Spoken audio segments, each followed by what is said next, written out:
Hello everyone and welcome to No More Mondays! I'm your host Professor Zark and as with me as always, Marvin. Hey everybody! I bet you're wondering why is Professor Zark wearing a Hawaiian shirt? It's 'cause we're on vacation! That's right Marvin, and it's also our season finale. Woo! Season finale! Well, I'm so excited for this episode, Professor, because I remember you said May is known as Older American Appreciation Month. See, I pay attention. So, who are we going to talk about today? We are going to talk about President George H.W. Bush. Woo! President George H.W. Bush! Take it away, Professor! George Herbert Walker Bush was born in Milton, Massachusetts on June 12, 1924. Bush was raised in Greenwich, Connecticut, and attended Phillips Academy before serving in the United States Navy Reserve during World War II. After the war, he graduated from Yale and moved to West Texas, where he established a successful oil company. George married Barbara Pierce in 1945. After an unsuccessful run for the United States Senate, he won the election of the 7th Congressional District of Texas in 1966. President Richard Nixon appointed Bush to the position of ambassador to the United Nations in 1971 and to the position of chairman of the Republican National Committee in 1973. In 1974, President Gerald Ford appointed him as the chief of the liaison office to the People's Republic of China, and in 1976, Bush became the director of Central Intelligence. Bush ran for president in 1980, but was defeated in the Republican presidential primaries by Ronald Reagan. He was then elected vice president in 1980 and 1984 as Reagan's running mate. In the 1988 presidential election, Bush defeated Democrat Michael Dukakis, becoming the first incumbent vice president to be elected president since Martin Van Buren in 1836. On July 26, 1990, President George H.W. Bush signs the Americans with Disabilities Act, the most sweeping affirmation of rights for the disabled in American history at the time, into law. A key focus of Bush's presidency was foreign policy. He began his time in the White House as Germany was in the process of reunifying, the Soviet Union was collapsing, and the Cold War was ending.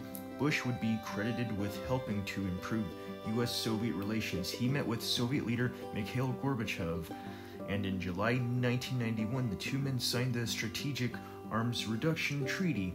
Bush also authorized military operations in Panama and in the Persian Gulf.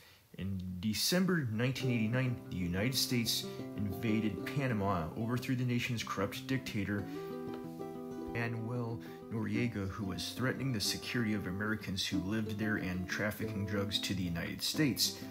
Then, after Iraqi leader Saddam Hussein launched invasion and occupation of Kuwait in August 1990 and threatened to invade Saudi Arabia, Bush organized a military coalition of more than 30 countries to begin a U.S.-led air assault against Iraq in mid-January 1991.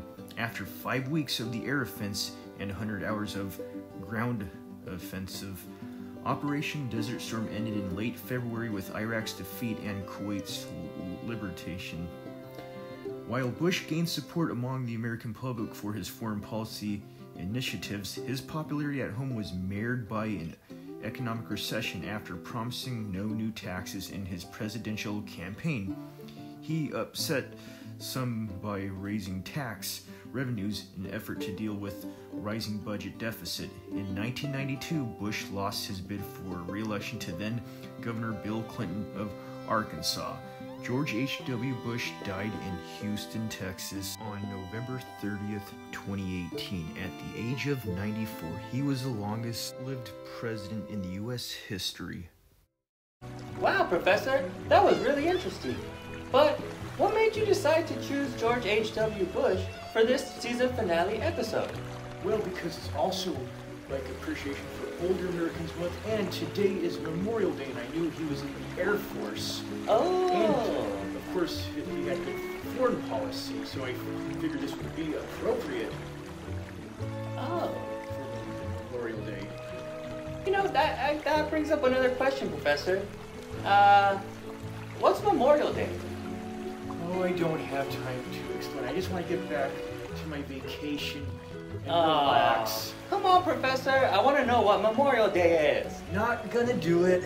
Professor, I'm pretty sure everyone out there wants to know, what is Memorial Day? All right. I guess for me not to do it just wouldn't be prudent. Well, take it away. Memorial Day was first known as Decoration Day. It originally honored only those who lost their lives while fighting in the Civil War. In the spring of 1865, at the end of the Civil War, people throughout the U.S. held tributes to fallen soldiers by decorating their graves with flowers on Decoration Day. General John A. Logan of the Grand Army of the Republic proclaimed that the first Decoration Day be observed each year on May 30th. On the first Decoration Day, General James Garfield made a speech at Arlington National Cemetery where 5,000 attendees decorated the graves of the more than 20,000 soldiers from both the Union and Confederacy. It was during this time that the federal government established the first national cemeteries. Americans in the northern states followed suit with their own commemorative events, and by 1890 each recognized Decoration Day as official state holiday. Southern states honored their dead on separate days. After World War I, the holiday evolved to commemorate American military members who died in all wars. In 1966, the federal government declared Waterloo, New York, as the official birthplace of Memorial Day. They chose this city because on May 5th, 1866, Waterloo's closed business, so residents had a day where they could decorate the graves of soldiers. Wow, Professor! Thank you so much for sharing with us about Memorial Day. At least now I know what this day is all about. Well, we gotta wrap this up because I have a passion fruit punch waiting for me, and I'd like to get back to my vacation. Fine. Go ahead, Professor.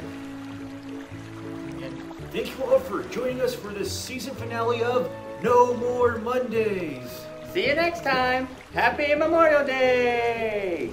All right, come on, let's...